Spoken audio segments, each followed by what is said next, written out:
I'm Dr. Mori Hayashida, the Executive Director for the Research Institute of Human Movement.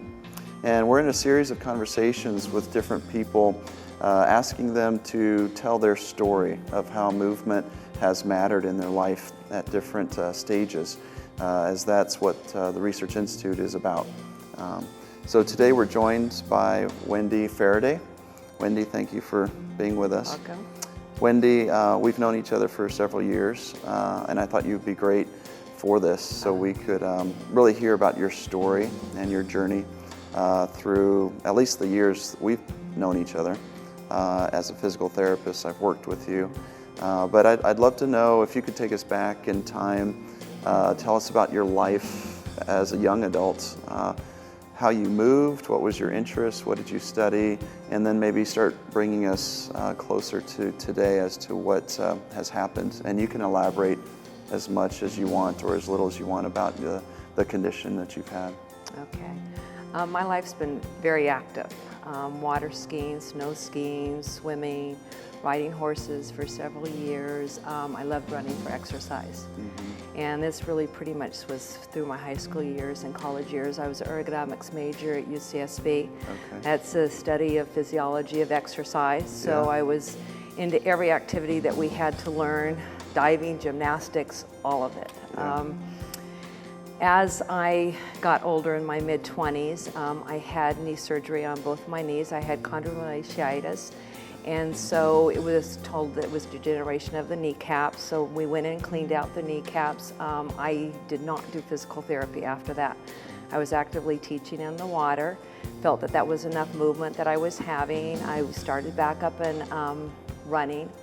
And eventually I started to have pain on each side of my kneecaps. And having x-rays, I was told that I have no cartilage left. Okay. At that point, there was a lot of pain. There became a lot of stiffness. I was becoming arthritic. And so at this point, I said, okay, let's go into physical therapy again. And what stage in life was this? This was probably when I was about 38 years old. Okay. And I only did it for a short period of time. I probably did it for about 2 months. Okay. So the span of time when you first started noticing knee issues till 38, when this happened again, was about 10 years? Okay. 10 years. Okay. So there would always be a time where I'd feel really good with my exercise, with my swimming, and then there would be times where I'd have a lot of pain. And my mind was saying, hold back, preserve the knees. And getting x-rays, it was showing that, okay, you have a knee problem here. So if I can interject there, when you say preserve the knees, that was kind of your thought process of use it less or use it sparingly? Using them sparingly. Okay. So less activity. Okay. Less activity. So when I would go snow skiing, I would start to feel some pain there, realizing that there was no cartilage on each side. I'm thinking, you know what, I'm just wearing bone on bone. Yeah, yeah. I think that's a very common thought process is if something hurts, do less. Which then changes your lifestyle, your activity, your choices. Are there some things in particular that meant you couldn't do by trying to preserve your knees? Yeah, the running stopped. The running stopped. And when the running stopped, I was still swimming. And then I was realizing I wasn't getting propulsion with my kicks. Things were just deteriorating, that I would just stay stuck in the water when I would use the kickboard. And then that was starting to concern me, okay, what's happening here, because of the pain I would feel on my knee joints, or just on the front part of my patella bone underneath. Okay. And this was both knees, one more than the other? Both knees. They would kind of alternate because you'd start to favor one and favor the other, and you would go have this back and forth that would take place. Yeah, okay. And then it would just be getting up in the morning. You would start to have the pain underneath the kneecaps, the stiffness. Yeah. And it was, how was I going to move through this stiffness? How was I going to get better? And I was actually getting worse as I was doing less, thinking I was going to get better. I dislocated my knee, and that's that really threw me into no exercise whatsoever. The kneecap dislocated. Kneecaps, and then I had an x-ray done, and pretty much it was showing again the cartilage, there was no cartilage, and I was a candidate for knee prosthesis, and I said, no, there's no way, I'm too young for that. And so that's where I then came to you, and through starting to manipulate the kneecap and freeing that up, the pain started to, there was a lot of activity of pain going through that, but the pain started to get less and less. Yeah.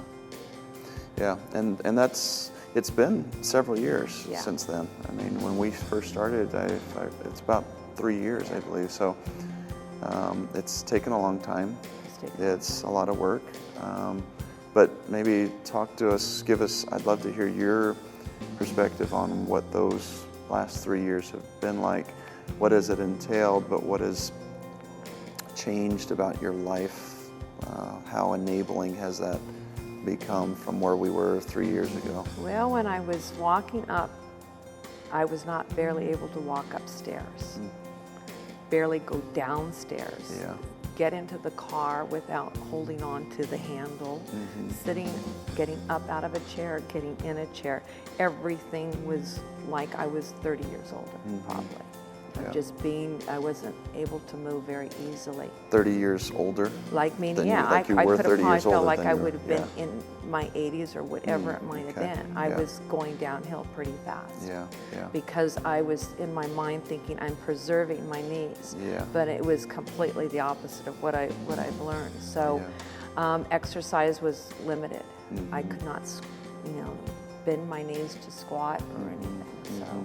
This was a commitment to change my lifestyle to where now I can walk upstairs, go downstairs, I can sit down normally.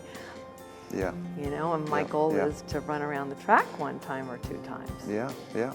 Which you are starting to run right now. I'm starting to run again. How is your life changing then? The choices you make, decisions you make day to day, what activities you do as you're able to move better?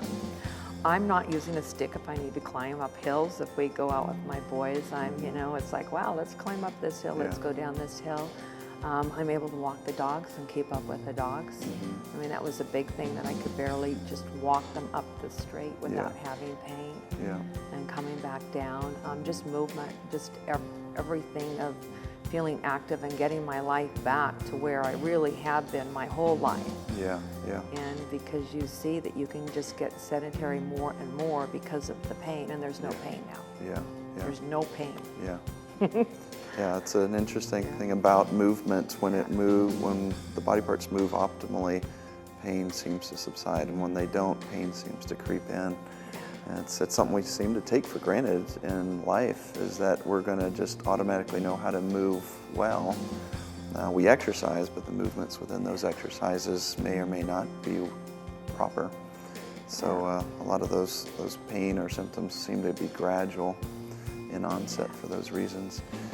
So knowing what you know now about how to take care of your knees, is there anything you would have done differently or wish someone had shown you or done differently with you in your high school years to prevent perhaps some of the things you've gone through?